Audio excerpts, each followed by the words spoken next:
It's a little slippery.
The hearing of the subcommittee, not subcommittee, the Tom Lantos Human Rights Commission will come to order. I would just note as we start that my good friend and colleague, Jim McGovern, would have been here, but his daughter passed away, as I think many of you know, in a horrible and tragic situation. So he will not be with us today. We will be joined by other members. Mr. Costa, I believe, will be serving as the acting co-chair. He should be here very shortly. And again, I thank you all for being here. And again, we wish our prayers, all of our prayers, to Jim McGovern, his family, and for his daughter, Molly, who has passed.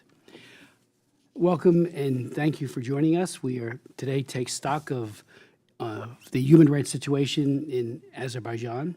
Sadly, Azerbaijan is a dictatorship under the rule of Aliyev, who controls and exploits the country as a fiefdom for his extended family. 5 months ago, the COP29 UN Climate Change Conference took place in Baku, Azerbaijan. The dictatorship intended the COP29 conference to be an event that would significantly increase its prestige and acceptance in international circles. Did it turn out that way? I don't think so. That was one of the main questions that we are asking here today. Another is, what are the policies towards Azerbaijan that Congress should be promoting in its work with the Trump administration? I am currently preparing legislation in Azerbaijan Democracy Act that will respond very specifically to the worsening situation in Azerbaijan, and the testimony we hear today from our distinguished panel of experts will help inform that legislation. Looking at the COP29 conference, I have to really doubt that the Aliyev dictatorship saw this as a success for them, seeing that controversy over the government's abominable human rights record dogged the run-up to the conference. Many countries did not participate in the conference or sent low-level delegations. Also, in the run-up to the conference, most press reporting did include significant mention of the government's worsening brutality toward both ethnic Azerbaijanis and Armenians. For that low level of participation, we have to thank the many brave human rights defenders who, often at great risk to themselves, created focus on the regime's horrific human rights abuses. Human rights monitors reported sharply intensified internal repression of Azerbaijan citizens, as well as transnational repression of Azerbaijan diaspora abroad.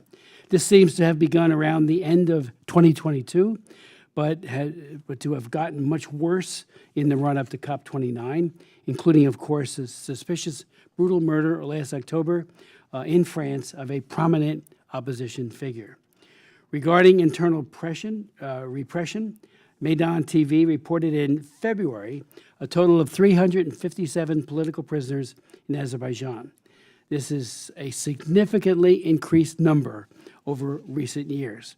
There are several political prisoners whom I want to mention by name, not to diminish our concern for the many others. Every one of them is precious and needs to be protected and released.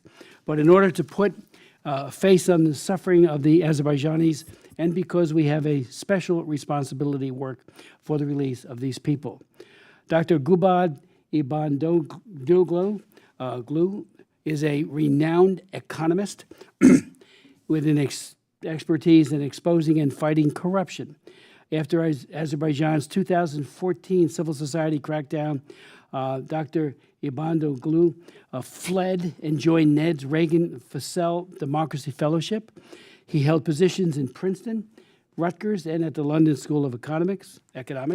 In July 2023, during a visit to his sick mother in Baku, he was abducted, falsely charged, and detained for 274 days under inhumane conditions, apparently calculated to aggravate his health conditions, including a dangerous heart aneurysm.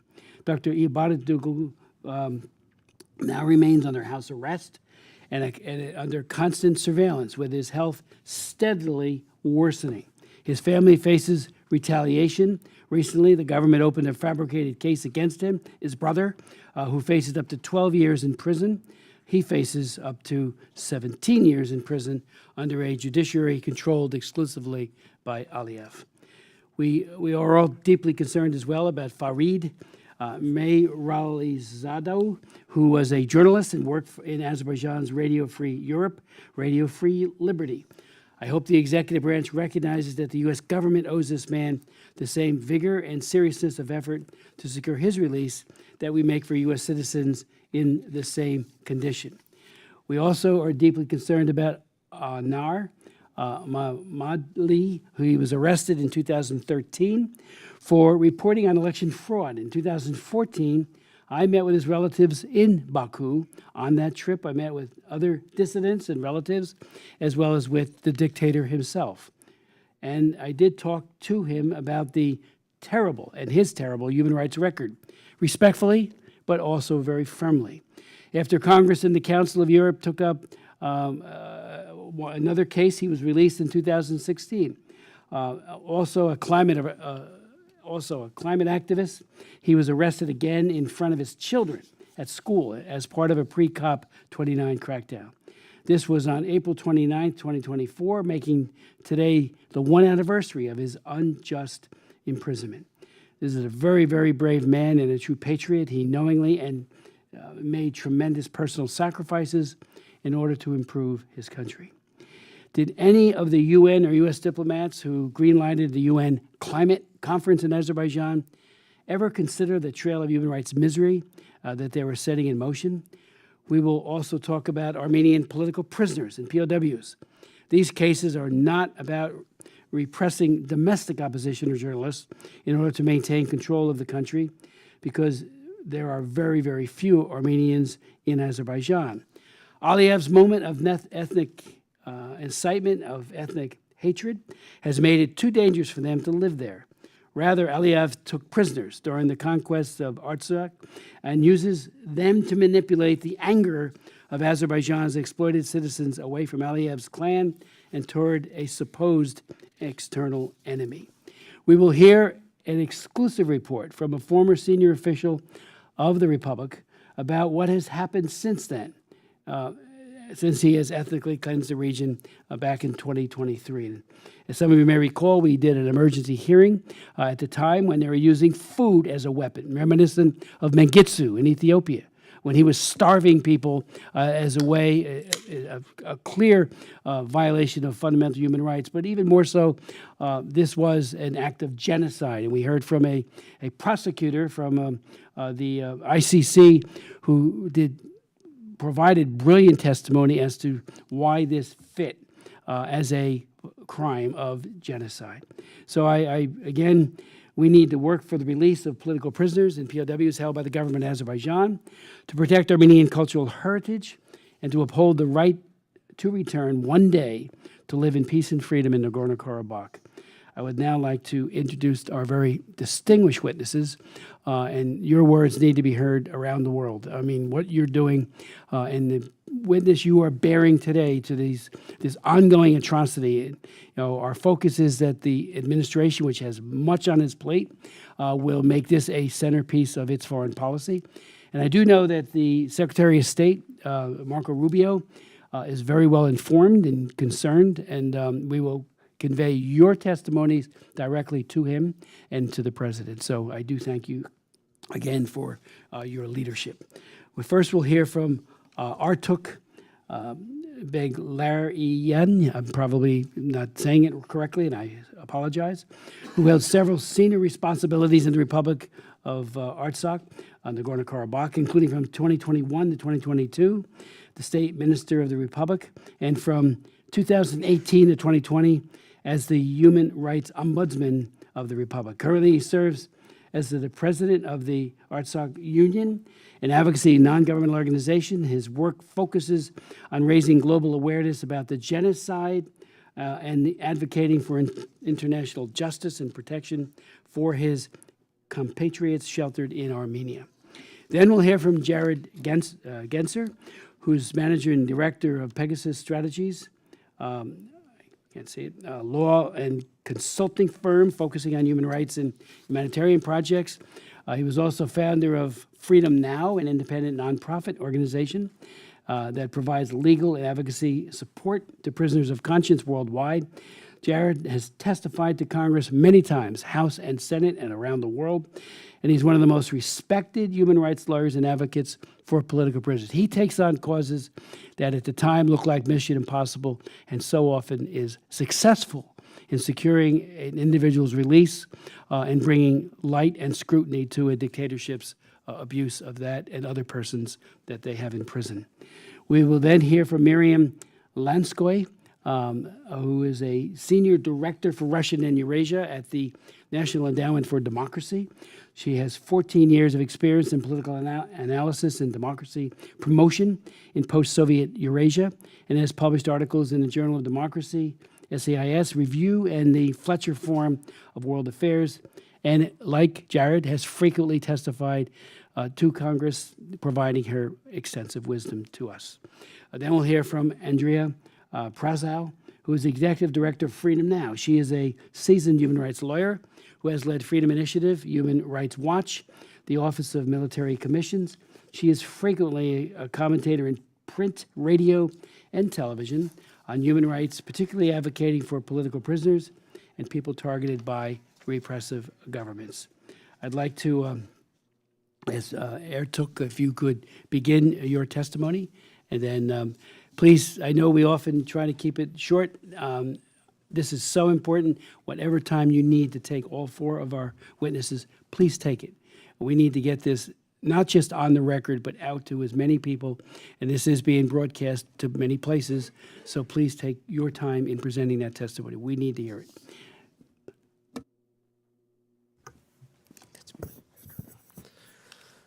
Honorable Co-Chair Smith and distinguished members of the Commission, thank you for giving this opportunity to testify today. I've come before you not only as a human rights defender, but also as a survivor of a people who in the 21st century have faced complete eradication of their history, their culture, and their physical existence in their homeland. Grown up blind and orphaned as a result of the tragic conflict in my homeland, I know intimately the value of peace, the price of conflict, and the importance of fundamental human rights and dignity.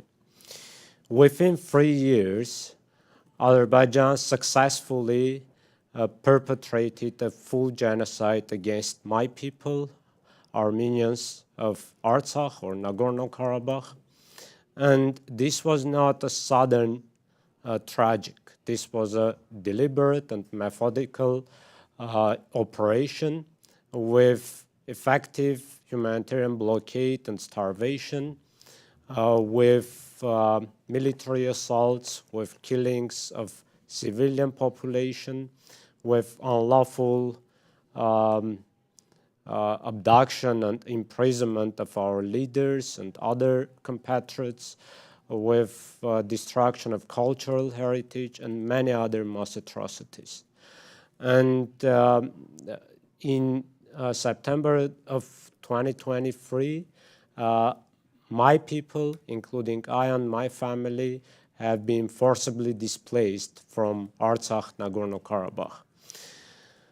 What we have now, today, we have over 150,000 indigenous Armenians just forcibly displaced and deprived of any opportunity to return our homeland, and having lots of destruction and mass human rights violations back in our homeland. We have over 6,000 Armenian and Christian cultural and religious heritage monuments under Azerbaijani destruction, desecration, and threat of destruction. We have at least 23 officially confirmed Armenian hostages held under Azerbaijani imprisonment and unlawful sentence and being subjected to torture. And we have also, since 2020 and 2023, over 200 missing persons, over 80 enforced disappearances, and Azerbaijan doesn't give any information about their fate. And in this situation, we have international investigations like by Freedom House, by International Association of Genocide Scholars, and many others, assessing these events as ethnic cleansing and genocide. And we have also Azerbaijan blocking all kind of international access, blocking international organizations, and blocking our access to our land, and also showing their intention to eradicate fully the Armenian presence in our homeland. In this light, I would respectfully urge the US Congress to do several actions. Firstly, formally recognize the genocide of the Artsakh people as a continuation of the Armenian genocide.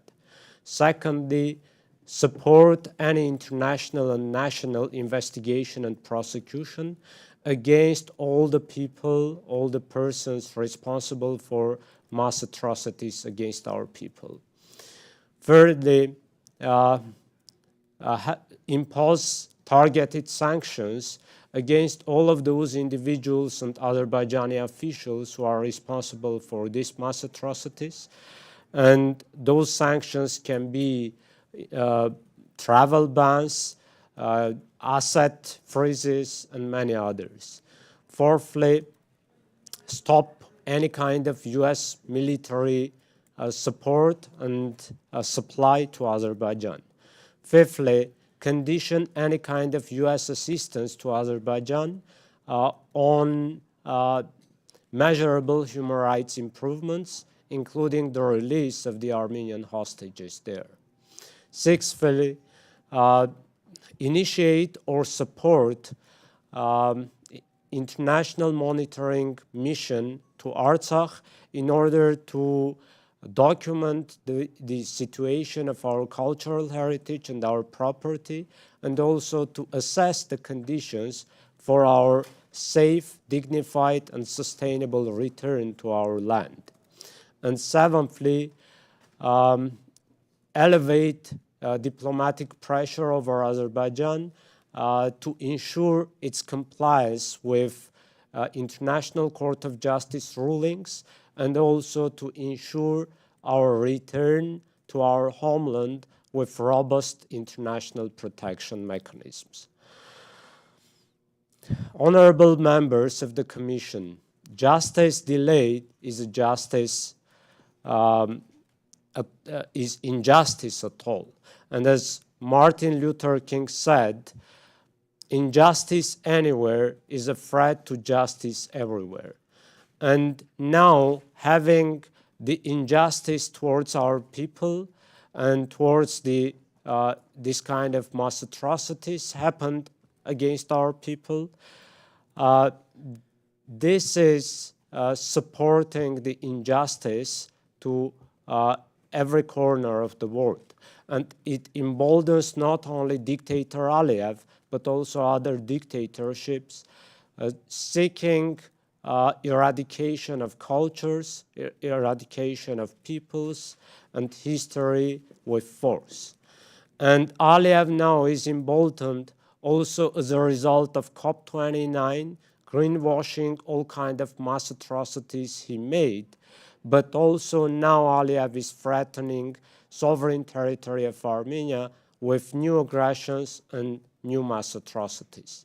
So having justice will mean not only having restoration of the rights of my people, but also having basis for sustainable and dignified peace in the region. So I thank you for this opportunity, and I provided the rest of my testimonies with written way. Thank you. Thank you so very much, Mr. Beglarian. That's brilliant testimony with a very, very comprehensive list of what we need to be doing, what the executive branch and the global community needs to be doing, and we will follow up on all of it. I think the idea of prosecution, if ever there was a time where we need a court, whether it be the ICC, which sadly has not produced all that much over the years, but maybe hope springs eternal on that, or a hybrid court like we had in Yugoslavia or Sierra Leone. Sierra Leone especially being an amazingly effective court, there needs to be that kind of creation to hold Aliyev and his murderous regime to account. So thank you for that testimony, for your courage, and for providing us that very important list. Mr. Genser. Thanks so much, Chairman Smith. Great to be with you and the Commission today. I would be remiss if I didn't begin by recognizing the extraordinary leadership and contributions that you have made over your many decades in Congress. Whenever myself or countless thousands of others have needed help on advancing human rights around the world, we always know your office is the first stop on a long list of people to be in touch with, because you've just been a relentless and indefatigable champion for human rights in so many countries around the world. In my remarks today, I'm going to first provide some important context about the human rights situation in Azerbaijan, including after COP29. Then I'll spend more time discussing the situation in Artsakh, Nagorno-Karabakh, and the plight of my client, Ruben Vardanyan, who is a former state councilor of the Republic of Nagorno-Karabakh and one of 8 Armenian Christian political prisoners detained by Azerbaijan. I'd also note that there are not only 15 Armenian POWs that were detained, but a number of other political prisoners and POWs detained from prior conflicts as well. In short, while President Aliyev has worked hard to create a global image that he is a statesman, a peacemaker, and a leader on interreligious dialogue, he is in fact a dictator who has ruled his people with an iron fist since 2003. You don't have to take my word for it. The independent reviews of his leadership could not be any more damning. According to Freedom House's Freedom in the World Report 2025, Azerbaijan received a total score of 7 out of 100, putting it between Afghanistan and Belarus. Aliyev was most recently, quote, reelected in February 2024 in an election widely criticized and panned as neither free nor fair. In addition, according to the Union for the Freedom of Political Prisoners, Azerbaijan today holds 357 political prisoners, which doesn't even include the Armenian Christians. Transparency International ranked Azerbaijan as 154 out of 100 countries in the world in its Corruption Perceptions Index, and it highlighted in its reporting that the regime spent, quote, millions and millions of euros on bribing individuals capable of shaping public opinion in democratic countries. And Reporters Without Borders ranked Azerbaijan as 164 out of 180 countries in the world in its World Press Freedom Index. It observed that, quote, virtually the entire media sector is under official control, and no independent television or radio is transmitted from within the country, and all print newspapers with a critical stance have been shut down. It should come as no surprise that since COP29 last November, Aliyev has only tightened his grip on power, believing the world is distracted with the conflicts in Ukraine, Gaza, and elsewhere. But it is up to all of us here today to make sure that that is not allowed to be the case. Now let me turn my attention to Nagorno-Karabakh more specifically. In September of 2023, Aliyev launched an ethnic cleansing campaign of the Republic of Nagorno-Karabakh, forcing 120,000 ethnic Armenian Christians to flee into Armenia, dissolving its institutions, and decapitating and imprisoning its leadership. It has been more than 18 months since my client, Ruben Vardanian, was detained by Azerbaijan. A devout Armenian Christian and respected philanthropist and businessman, Ruben was taken as a political prisoner in September of 2023. His actual crime? Simply advocating for the dignity and the rights of self-determination of the Armenian Christian people of Nagorno-Karabakh, a region in the South Caucasus that Armenians call Artsakh. Since the ethnic cleansing, Azerbaijan has only accelerated its longstanding efforts to sweep away any trace of Armenian Christian presence in the region.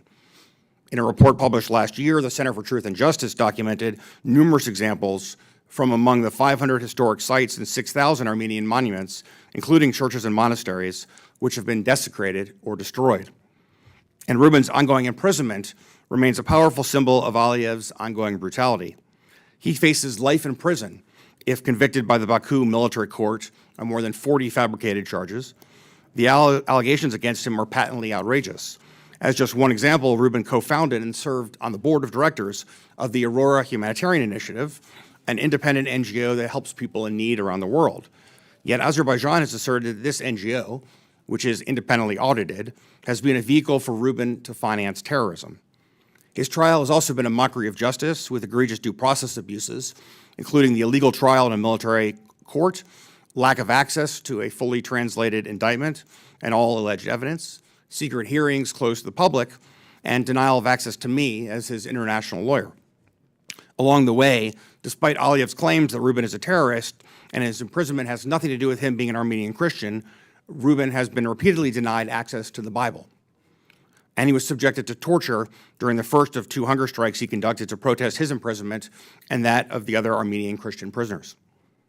There is a glimmer of hope with respect to the Armenian Christian political prisoners, at least. Azerbaijan and Armenia have reportedly agreed to most of the terms of a peace deal. President Trump, when running for president last October, put out a Truth Social post where he said that what Aliyev had done in Nagorno-Karabakh was an ethnic cleansing, and he said that if elected, he would stand for persecuted Christians. It's therefore heartening that President Aliyev has been told by the most senior officials in the Trump administration that the Armenian Christian prisoners need to be released either before or as part of any peace agreement. That said, dictators never release prisoners because they are asked, only when they have to, and only when it is the least worst choice among a number of bad options. Therefore, to compel Aliyev to release the prisoners, I would begin by associating myself with the recommendations that Artak just made a moment ago.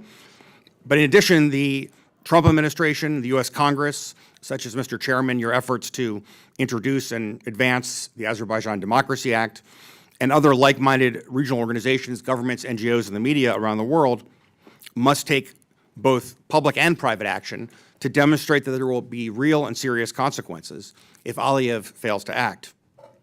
It isn't just that Ruben is a hero to his people and to so many others around the world, but Aliyev has turned the truth on its head, not only to imprison Ruben, but to justify the entire ethnic cleansing of a people. It is up to all of us to stand in solidarity with them, with all of the heroic Azeri human rights defenders, and to hold Aliyev accountable, both directly and through all of the means at our disposal in a democratic society. Thank you very much. Thank you so very much, Mr. Genser. And Ruben could not have a more effective advocate than you. And I thank you for that leadership, because you help enlighten all of us in the Congress, because this hearing will be widely shared with members, including our leadership, Mike Johnson.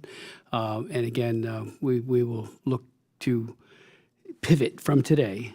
That's why we waited before we introduced the bill, to get any further insights from you and from all of you. So I want to thank you for that. Ms. Lansko? Thank you very much, Chairman Smith. I'm very grateful to you for your leadership on human rights, and especially on Azerbaijan, for many, many years. And this is an important hearing. It's important to be talking about Azerbaijan, and I'm honored to be here to talk about repression against civil society. Azerbaijan uses a sophisticated set of diplomatic tactics to blunt international criticism of its kleptocratic and repressive system. In addition to caviar diplomacy, which includes bribes, gifts, and favors for foreign officials and parliamentarians, Azerbaijan is very adept at the use of diplomatic foils to remain in good graces of Western governments, even as it violates every norm and value that should underpin those relationships. In one famous instance, the Italian member of the European Parliament, Luca Volonti, was sentenced to 4 years in jail in Italy for accepting bribes from Azerbaijan.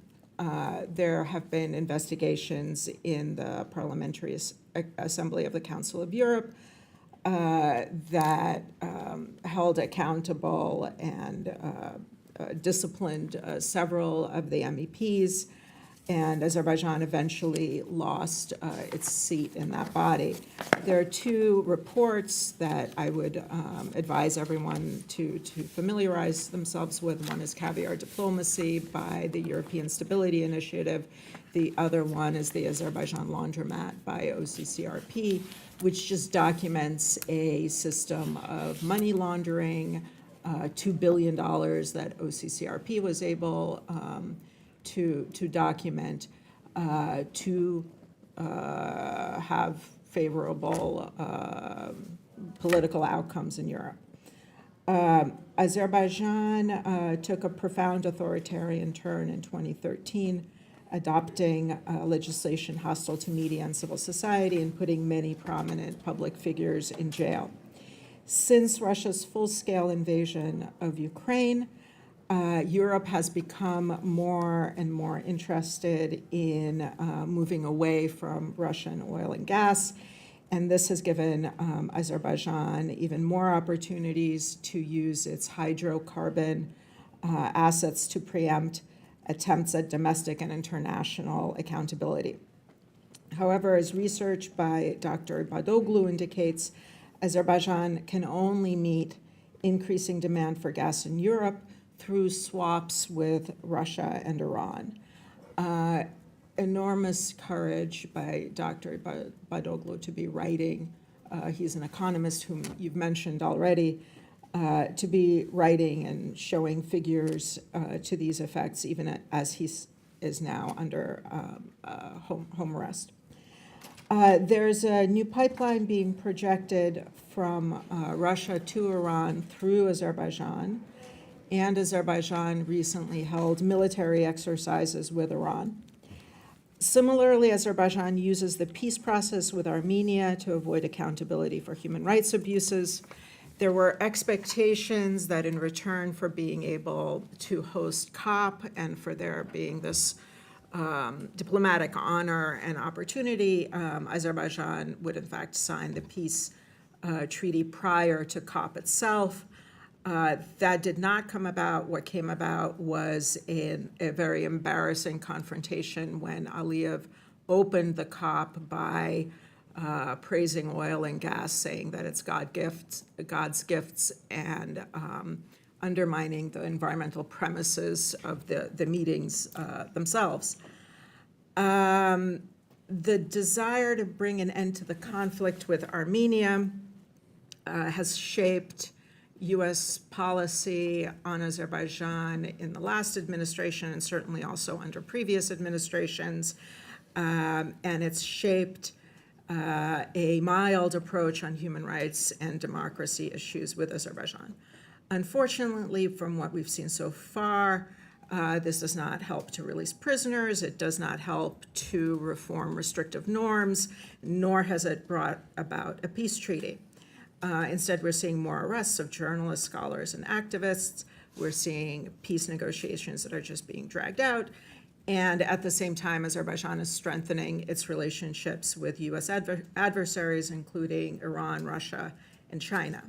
There are over 350 political prisoners. I would refer all of us to the Free Anar Mammadli campaign to end repression in Azerbaijan. It provides a lot of detail about cases. I can't get into all of them here. I would just say there's the Free Anar site.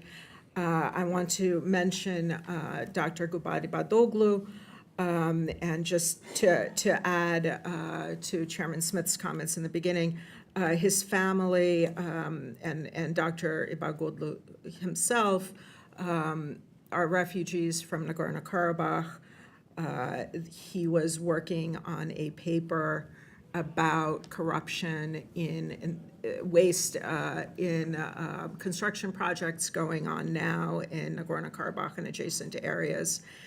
And he was in jail for over a year until his health was deteriorating rapidly.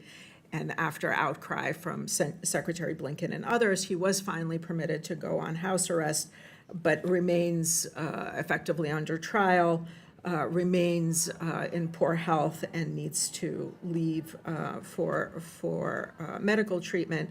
In addition, there's been a case started against his brother, Gali Bayramov, who is now also under criminal charges, and the family's property is being seized by the government. Dr. Ibadoglu reports suffering from ill treatment from Iftikhar Gurbanov, who's the deputy chief of the medical department of the Ministry of Justice, who has similarly mistreated famous human rights activists Arif and Leila Yunus, who were imprisoned about 10 years ago and also suffered health problems. Anar Mammadli is an expert in election observation. He spent 20 years running an organization called Election Monitoring and Democracy Studies Center. He was in 2013 put in prison and sentenced at that time for over 5 years. His case received a lot of European advocacy. He won a case in the European Court for Human Rights. He was eventually released in 2016, only to be rearrested about a year ago. Again, he was critical of elections. Again, he was trying to use COP to advocate for human rights and release of political prisoners. And again, Anar Mammadli is a political prisoner and a kind of symbol of what's happening. And then finally, I'd like to mention a case of the media. There's Abzas, the director Ulvi Hasanli, editor-in-chief Sevinch Vaigivkizi, deputy director Magomed Kekalov, journalists Nargis Absalamova and Elnara Gasimova, as well as Tehran editor Hafiz Babadli, and RFERL journalist and economist Farid Mehralizadeh. They're all in pretrial detention for about a year now. They object and seek to have two judges to be recused from their case, Rasim Sadikov and Navruz Karimov. They've made politicized judgments in the past, in 2013, 2014, particularly in the case of another lawyer, Intigam Aliyev. These cases have also been to the European Court of Human Rights, where this is all well documented. So in sum, we're seeing the same issues now that we saw 10 years ago. They're, if anything, worse, and we haven't yet figured out how to address them. I'm very grateful to you for this opportunity, and I welcome any questions. Thank you very much. Thank you, Ms. Lasko. Thank you very much. Excellent testimony. I'd like to now ask Andrea Brazow. to present her testimony. Good morning, Chairman Smith. Thank you for inviting me to testify. Is this working? Thank you. For many years, Freedom Now has worked to assist human rights defenders in Azerbaijan and sought freedom for political prisoners there. I had the honor of appearing before this commission in September when I shared the testimony of Azerbaijani human rights activists who so feared reprisals that they were unable to use their own names. At the time, those activists raised concerns regarding the deteriorating human rights situation in Azerbaijan, which included the detention of journalists and civil society representatives, the shuttering of independent news organizations and non-governmental organizations, and the inhumane prison conditions that many detainees suffered. My previous testimony occurred just 2 months before Azerbaijan hosted COP29. We hope that with the eyes of the world on them, coupled with robust pressure from other nations, the Azerbaijani authorities would use the opportunity of a global stage to address their human rights abuses and come into compliance with international obligations. Azerbaijan was a troubling choice to host a global climate conference. The oil-rich country's economy and political stability depend heavily on fossil fuel production. Moreover, President Aliyev's authoritarian regime has a long history of political repression, media censorship, and crackdowns on civil society, practices which directly undermine the open, multi-stakeholder environment necessary to achieve COP's goals for climate action and environmental justice. In September 24, Freedom Now therefore organized 50 climate and human rights organizations to launch the Demand Rights at COP campaign to spotlight the regime's abuse of human rights and demand that Azerbaijan address these issues before and during the conference. We warned that if the US and the rest of the international community didn't take concrete steps to hold Aliyev accountable, we would likely see further escalation. 5 months after COP29 ended, I'm sorry to say that we were right. The campaign worked to raise the public's and policymakers' awareness in the lead up to COP29, to increase visibility for political prisoners, and to ensure that media coverage appropriately recognized that Azerbaijan's repressive policies were tied to the failure of COP29 to meet its climate goals. Policymakers in the EU, the UK, and the US, including members of this commission, publicly demanded the release of political prisoners. But ultimately, none were freed. And the Azerbaijani government further tightened restrictions on civil society participation at COP29. Aliyev brazenly defended his energy policies and expressed hostility towards Europe with direct attacks on France and the Netherlands. His stance made clear that Azerbaijan's governance was not just out of step with the climate goals of COP29, but growing increasingly isolationist. If media reports are correct, Aliyev has recently put himself forth as a mediator in international conflicts, but his attitude towards the West has not changed. A speech this month condemning Western countries and international institutions' quote-unquote interference shows his attitude has hardened. So too has his intention to eliminate any dissent or independent speech. Azerbaijani activists have documented over 350 political prisoners, as we've already noted. Alarmingly, this number has grown significantly even since I last appeared before this commission 7 months ago, with several of the arrests occurring after COP29 concluded. This includes more than a dozen media workers affiliated with Meydan TV and Toplum TV, Ulvi Tahirov, the deputy director of the Baku School of Journalism, Rufat Safarov, a human rights defender and recipient of the U.S. Secretary of State's 2024 Human Rights Defender Award, and Azar Ghasimli, the founder of a think tank dedicated to human rights education. The government has also added aggravating charges or handed down lengthy sentences to several political prisoners who've been languishing behind bars for months, in some cases years. In January of this year alone, courts handed down the following sentences: 10 years for pro-democracy activist Bakhtir Hajiev, who was arrested in December 2022, 6.5 years for human rights activist Rail Abbasov, who was arrested in September 2023, 8 years for labor activist Afiadin Mamadov, who was arrested in September 2023. To be clear, these sentences were imposed for fabricated charges. But to hold up the veneer that its attacks are justified, the government has launched propaganda campaigns full of disinformation about some media outlets, NGOs, and even individuals. Recent actions by the Trump administration have handed the Aliyev regime new fodder by appearing to validate his claims that, for example, USAID was a corrupt agency. Civil society representatives have been called in for questioning about their association with USAID. And last month, prominent human rights defender Bashir Suleimanli was arrested on the charges that he'd obtained and disguised grant funds from USAID and other US institutions through criminal means, a charge which he denies. For decades, the U.S. supported on a bipartisan basis RFERL, an institution that provided independent news and helped to counter the Aliyev regime's propaganda and expose the government's human rights abuses and corruption. The decision to cut off funding to RFERL in the midst of Azerbaijan's crackdown on independent media leaves little opportunity for independent voices. The closure of Turan News Agency in February was the end to all local independent media, which have either been forced to close or flee. Those operating in exile, organizations that still play a critical role in reaching domestic Azerbaijani audiences, are also facing significant financial pressure because of cuts to U.S. foreign aid. We've already mentioned Dr. Gubadi Badoglu, who of course is one of the very well-known political prisoners, as well as Farid Marializada, an economist and journalist who was abducted in Baku in May 2024. One of the many emblematic cases of the Aliyev regime's efforts to silence critics is the case of Akif Gurbanov, chair of the Institute of Democratic Initiatives and spokesperson for the Third Republic platform. He was blocked from registering IDI as an NGO and harassed for its work. In May of 2021, the European Court of Human Rights ruled that Azerbaijan's Ministry of Justice had violated his and other organizations' freedom of association by refusing to register them for alleged administrative shortcomings.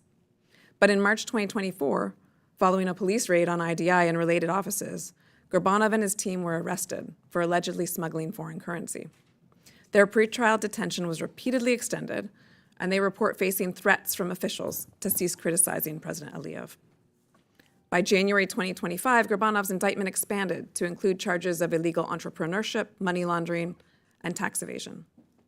Also detained is Tevfik Yagublu, an opposition leader and longtime critic of Aliyev.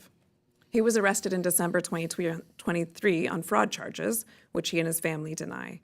During his trial, he expressed fear for his life. He was convicted and sentenced to 9 years in prison last month. In protest, he began a hunger strike on April 1st of this year and is in critical condition. Yagublu has been detained by Azerbaijani authorities multiple times and sentenced in 3 different cases on politically motivated charges. There are hundreds of others like them. Moreover, Azerbaijan's repression does not stop at its own borders. In August 2023, economist Vasil Qasimov was arrested in Turkey and extradited to Azerbaijan for alleged connection with Ibadoglu's case. He was sentenced to 9 years in prison last month. Other reports of attacks on Aliyev's critics, including the fatal stabbing of Mohammad Mirzali in France, an attack on a blogger in Germany, and threats sent to Tural Sadigli regarding his family members back in Azerbaijan, are suspected of ties to Aliyev's regime, though I note we don't have any independent evidence of that.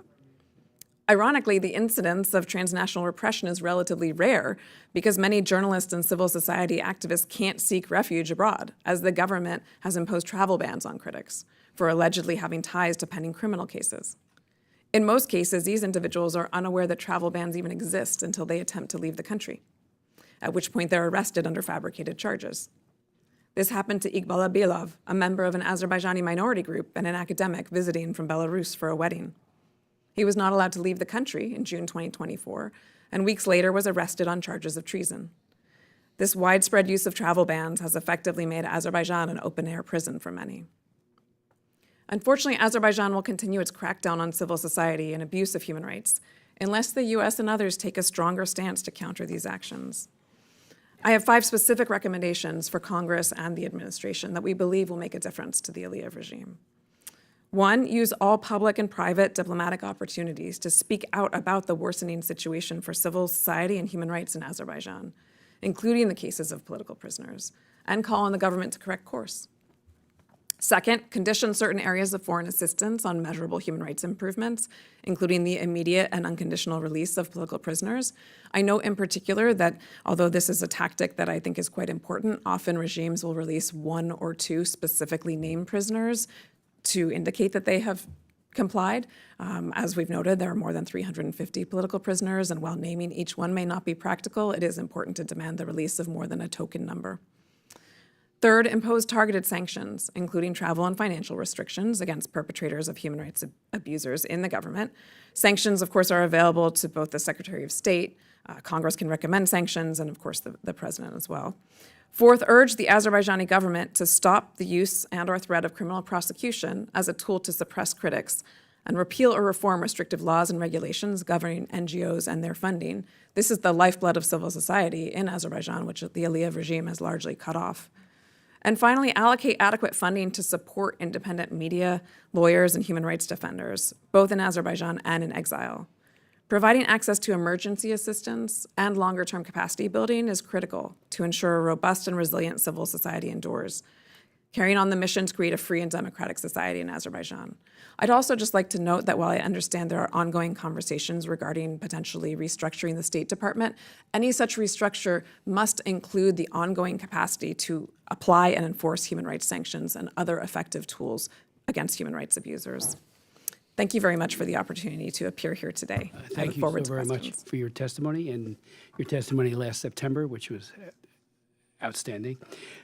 You had made a point then, and I quoted, otherwise you were talking about whether or not there would be enough done prior to COP29. You pointed out, otherwise we fear more of our friends will see the inside of a prison, and that's exactly, almost prophetically, what has happened. So I thank you for warning us. I wish it had been taken more seriously by all parties. I know that the COP29 was led by John Podesta. It had very, very high-level people, including the Secretary of Ag and the Secretary of Energy there. And I'm not sure how robustly, if at all, they raised human rights issues in a way that was in any way meaningful. I'll never forget, right outside this door, about 50 feet down, I ran into, just as a matter of coincidence, the ambassador of Azerbaijan to the United States, and I took the opportunity to raise immediately human rights issues. I had met with Aliyev twice in Baku on 2 different occasions and brought up all of these issues with him, especially the Armenian issues, and he just pretty much blew it all off in a very, very condescending way. I think he wondered who let me in there. I was head of delegation for the OSCE Parliamentary Assembly, so that helped me get some entree. But while we were talking, while we were arguing, the ambassador says, "I've got to call Podesta." And I said, "Wait, I'm talking to you. What do you have to call him about?" He immediately defaulted to his voice here in Washington, which had an outsized influence. And then, as we all know, Podesta led the delegation to COP29. I'm not, and we had asked the administration repeatedly. The hearing was directly focused on admonishing, with respect, the Biden administration and every other participant in COP29. I argued that it should have it somewhere else. Have COP29, but have it somewhere else. Why in Baku? And as I think you folks have indicated, it was also even bad on the issue, as he's, a big proponent of fossil fuels. So there was a mixed message there. It wasn't like he was saying, "Ha ha, I get it. We need to have a better mix of sources for energy." But I don't think he did that at all. And he thought you might want to convey to this commission on how well or poorly our delegation did, because I do believe in accountability, and that goes for Republicans as well as Democrats. I've been in Congress 45 years, and I think one thing that I've tried to do, I've chaired almost 700 human rights hearings over the course, and we've only been in the majority about half the time, so you usually don't get to do it when you're in the minority. But I just... very concerned, and as you have said, I think it was a great point, that we've got sanctions, the Magnitsky sanctions, the Global Magnitsky Act, which, we need to be doing the analysis and then meting out those sanctions to the appropriate abusers everywhere, including in Azerbaijan. And I think it starts with the top, frankly, with Aliyev, but, it needs to be done. It needs to be done immediately. I do know that Secretary of State Marco Rubio is very, very much a human rights advocate, but he has been drinking out of a fire hose of late, and I do hope that as we settle down, there will be the sufficient division of labor that they do these sanctions. Just parenthetically, as a matter of historical record, I'm the one who offered the prime sponsor of the Belarus Democracy Act back in 2004. And that was the first time we said, okay, let's completely limit the ability of someone to get a visa who's a human rights abuser, and also make it not possible for them to participate economically here in the United States. And Lukashenko hated it, so much so that when I met with him one time in Minsk with 10 other members of Congress, he pointed to me and said, "You're public enemy number one." So I say that because it does have an impact. He knew it. A lot of his cronies, like 200 of them, were all sanctioned in Belarus. Some of the prisoners, but not all. Very good point. They do let out some prisoners sometimes to appease, and then turn around and everybody else stays languishing, or worse, being tortured. So any thoughts you might have on that missed opportunity, but let's hope that the new administration will pick up this ball. As you mentioned, Jared, in his post, he did say, Truth Social, that he wants to defend the Christians. Well, this is the time. We can do it very, very soon by designating Azerbaijan as a country of particular concern, a CPC country. I was disappointed when the Commission on International Religious Freedom, which I greatly respect, they said just put it on a special watch list. No, put it on a list where they are sanctionable under the provisions of the International Religious Freedom Act of 1998. So my hope is that they will find themselves on that list, and then part two of that law is to determine what sanctions should be meted out. It shouldn't just be a démarche. That's the first thing that's listed on the list of sanctions, hardly a sanction, a little slap on the wrist. There needs to be very significant sanctions imposed. I do believe, and this will be embedded in our bill, that there needs to be a criminal court. We could admonish till we're blue in the face, and maybe they'll hear us, that the ICC take it up. This man is committing crimes against humanity every day of the week, and he needs to be so focused upon for what he has done in Nagorno-Karabakh to the Armenians and to his own people. So, and it's been so many years of it. So we need to, just find our voice as never before. So if any of you want to comment on COP29, I'm sure John Podesta is a good man and all this other stuff, but boy, he had an opportunity because he is so close, because he was paid for a long time by the Azerbaijani government as their top person here in D.C. We know how K Street works. I remember when I was fighting against Ceausescu in Romania. I had a bill to take away MFN because he had it, and he got away with murder. Securitate was murdering people, especially Christians, torturing them. Securitate was like a few other secret police. They were just horrible, right there with the KGB and others. They had a group down at K Street that would come up here and they would walk the halls of Congress and have these great talking points with bullets saying how great Ceausescu was on religious freedom. Absolute lie. Absolute lie. Let me say it again. Absolute lie. Ditto for what's happening right now with Azerbaijan. They get this hired talent who then put a gloss on it all that is just untrue. So if you wanted to speak on the COP29, any of you, whether or not a real big push.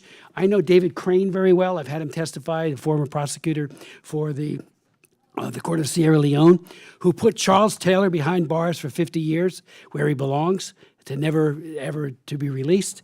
And nobody thought that was possible. I know Alan White, too. I worked closely with him on trying to get a new court for Liberia, because they never had their court, and there's still a lot of people who committed genocide who walk the streets there. But long story short, it can be done if we have the will and push it. And maybe, again, we did have an ICC prosecutor come and testify, and he, hit the ball right out of the park with his, yes, did you want to? Please. Very shortly, Yes.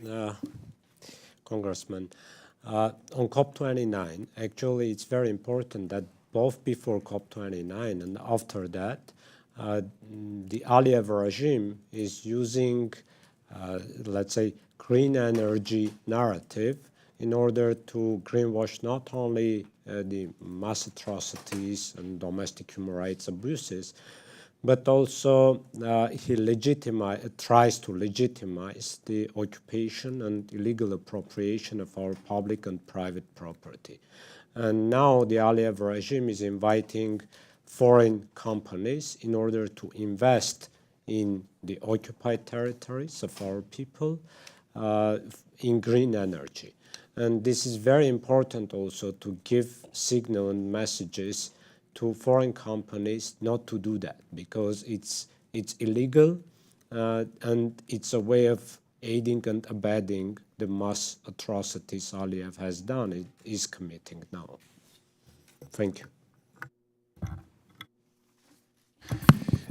Thank you for all those comments, Chairman Smith. And I think the panel also did a brilliant job bringing to light the enormous and gross human rights abuses being committed by Aliyev and his regime. The one piece of good news here is that Aliyev is very, very sensitive to his image. He tracks it very closely. He goes after those who go after him and is highly critical. And that just reinforces for all of us that much can be done, and it's simply a question of political will. You mentioned, for example, the International Criminal Court. Karim Khan, the prosecutor today, actually has the legal authority to open a preliminary examination into Aliyev because of the ethnic cleansing, much like the situation with the Rohingya and they're being pushed out of Burma, Myanmar, into Bangladesh. Armenia, by analogy, like Bangladesh, is a party to the Rome Statute. And the crime against humanity of a forcible population transfer, civilian population transfer across an international border, is one of the crimes under the Rome Statute. So this is something that Karim Khan could do today with his own authority. He has not done it up until now. But obviously states parties to the ICC also have the ability to make a state-to-state referral, which would be something I think that could be quite important and quite effective at shining a bright light on what's going on. But I would just emphasize again, hearings like this, shining a bright light from the Congress matters a lot. It's also really important to reinforce for Aliyev that it isn't just President Trump and the Trump administration that is concerned about the situation here, but there is very, very strong bipartisan, nonpartisan concern about Aliyev and his regime. And until he changes course, there's going to be increasing pressure and attention. Thank you, Chairman Smith. Regarding COP, I personally chose not to attend because I knew that I wouldn't be able to engage with the human rights activists that ordinarily I would want to speak to. And you noted that not only were the climate goals not achieved, I would just emphasize that it's not that separately the climate goals were not achieved. In part, it's because of the crackdown on civil society. COPs are designed to allow civil society to participate, to contribute. And then if you hold it in an authoritarian country, Azerbaijan was the third authoritarian country in a row to host COP, then you cannot have a robust civil society debate where the people who are most affected by the issues at hand can participate. Instead, we chose to host an event called Not at COP, where we had Azerbaijani activists in exile, as well as some people from inside Azerbaijan call into a virtual event to say the things that they would have said if they were able to do so freely inside Azerbaijan. And I do know from other human rights advocates who were able to attend that the few domestic Azerbaijani human rights activists who attended were not able to speak about human rights issues because of the repressive environment. I would also just note the reality that the US election had occurred shortly before COP. And there was a perception, whether true or not, that the Trump administration would be more friendly towards the Aliyev regime. Now, again, I can't say whether that will be true or not in the future, but I certainly know that's not the position of this commission and Congress. And so there's a real opportunity to make it very clear, as my colleague has noted, Aliyev is very responsive to public opinion. And holding hearings like this, taking the actions you're talking about and those that have been recommended here today, really do have a real impact on his desire to continue to repress civil society, his willingness to release political prisoners, and to engage in reform. Thank you. Can I ask you, in terms of the prisoners themselves, both Armenians, POWs, as well as the Azerbaijani human rights activists, what is the typical day like? Are they deprived of food? Are they tortured? Is it sporadic? Obviously, the impact on them and their families is profound just because they're trying to do the right thing for human rights and freedom, and they find themselves getting horribly mistreated. But if you could maybe speak to some of that, anybody? I'm happy to begin just Yes, please do. briefly to reiterate some of the testimony I shared in September regarding pretty gruesome prison conditions for at least some detainees. Right. I will say it varies. Some are specifically targeted for abuse in detention. There are inadequate medical care is pretty rampant, so that is one of the significant challenges that people face. We also have some at the moment, not very specific, but very troubling reports about female detainees being mistreated in particular. So I would say that the range of terrible things that happen to people in detention in an authoritarian state are happening to political prisoners, sometimes more so specifically because they are political prisoners. When you mention the female prisoners, are we talking sexual assault? Harassment, at least, as I'm sure you understand, the accuracy of reporting and willingness to report is quite complicated in those situations, but it's certainly an area of some concern. Of concern. Jared? Yeah, I'll just note on Ruben Vardanyan's case that when he conducted a hunger strike, his first hunger strike, he was put into a very small punishment cell, forced to stand for hours on end, was denied food and water for extended periods of time. The lights were on 24/7, and he was cut off from his family for the 3 weeks he was on, and to his counsel for the 3 weeks he was on the hunger strike. So obviously it was, an incredibly concerning situation, and we filed a complaint to the UN Special Rapporteur on torture in relation to all the things that had been done to him once he got out of that situation and was able to speak with us further. I'll note that, unfortunately, the regime is on a tear in terms of, demanding that UN agencies and other institutions like the International Committee of the Red Cross leave Azerbaijan. That's incredibly worrying because the ICRC has really been the only international NGO that's been given regular access to the prisons in Azerbaijan, not just for political prisoners, but also for ordinary prisoners. And I think that this is a terrible turn for the worse that will have a ripple effect in terms of our ability to know what's happening with the prisoners, to have an independent voice there, even though the ICRC, as a matter of policy, doesn't speak out publicly. They've been very active and engaged in pressing the regime privately on a wide array of prison-related issues. And so I think that that's something else we also have to pay attention to and be very, very concerned about. Let me ask you, in terms of the transnational repression, I took your point that many can't even leave, so they do not get to experience that terrible long arm of Aliyev in this country or in Europe. But could you speak to some of the things that they are doing?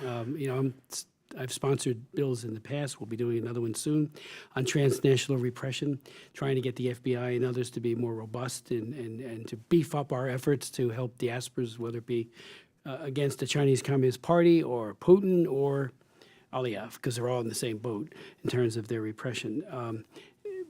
Can you tell us about that? Yes. Why don't I start? There have been accusations here of, even in the United States, of surveillance, of intimidation, of threats to families of political prisoners and activists. They need to be fully investigated. I don't know, my two colleagues who are lawyers may have more ideas about that. The other point I wanted to make was access to legal assistance for political prisoners. Often people don't have access to lawyers. You can't get food parcels from anyone other than a direct relative, and in some cases, you may not have, if you're in prison, your family may not be there. There might not be people who can bring food and other items to prisoners. And the practice of pretrial detention itself. You can be in pretrial detention for a very long time before ever having due process. Let me stop there. Thank you. Jared, I mean, we've heard from people who have told us, much worse. They really are fearful for their lives here. And the FBI has even advised them to remain low and not have much visibility because of it, and which is frightening when you think about it. Here they are in the United States, and again, Aliyev has the capability, it would appear, to project his nefarious power on them here. And we know the Chinese Communist Party does it with impunity, and they're probably the most effective at that kind of repression. But Aliyev is in that same league, but maybe a little less so because of the numbers. But let me just ask you, and I do appreciate that you do speak out not just for the Armenians, which we all are deeply, deeply, let me say it again, deeply concerned for, including the POWs and the others who have been so horribly mistreated. But you also speak out for the Azerbaijanis. I mean, it's a matter of, this is about humanity. And I would hope that the administration would take note of that as well, because one of the things that Aliyev can do and does is to try to whip up the Azerbaijani population against the Armenians through lies and deception and false and propaganda. So, I appreciate everything you're doing along those lines here and every day you fight for human rights in Azerbaijan. Let me just ask you, if I could, about the, again, Ruben again. What more can we do? Should we do a letter from members of Congress to Aliyev? Should we? I mean, the bill I will push very hard. I know that there will be a lobby effort by people on K Street to kill it. That's what happened in the past, because I did have a Azerbaijan Human Rights Democracy Act that I had promoted back in 10 years ago. And it was amazing how they talked to key staffers and members of Congress, both sides of the aisle, to kill it. And it was like, we don't understand what's really going on. Yeah, yes, we do, far too much. And through the eyes and through the scars of the political prisoners, we do understand what a despot and what a dictator Aliyev is, and why don't you? So we're going to be up against a very difficult fight, but it's not one that we can't win. So we're going to do everything we can again. I remember even, I worked very closely with the Armenian Assembly and the other Armenian leadership. I remember when we had had 3 hearings on the Armenian genocide. And I'll never forget, we had because we wanted to hear from the Turkish side. So we had an ambassador sit at the table along with the Armenians. And even though the facts of the Armenian genocide are absolute, anyone who, it's like saying the Holocaust didn't happen. It's a denial that is only brings dishonor on the denier. And we had a situation where right from the podium there, or right from the table of our testimony, the Turkish ambassador said, well, we may have to end your base in Incirlik. What kind of NATO ally is that who can't acknowledge Germany did the Holocaust, and thankfully Konrad Adenauer and others, repudiated all of it. There are still some people who don't, but their government, and they're members of good standing of NATO. Turkey still does not acknowledge it. And I met Morgenthau's, our ambassador contemporaneous with the Armenian genocide. I read his book, and I couldn't believe, when you read from a guy that was right there on the scene. And then you have the Turkish ambassador telling us how it doesn't exist. It just begs the question about, that brings dishonor on them as well. So we really need to ratchet this up big time. And, for Ruben, we need to, and all the others, do everything we can to effectuate the release, to get all of this downtown to the White House. And to Marco Rubio, again, who is a human rights guy. I chair the China Commission. It's called the China Executive, Commission. It's got executive branch members. It's bicameral, and I've been chairing it for years, back and forth. I'm co-chair again this year. Well, Marco Rubio is the co-chair of that with me.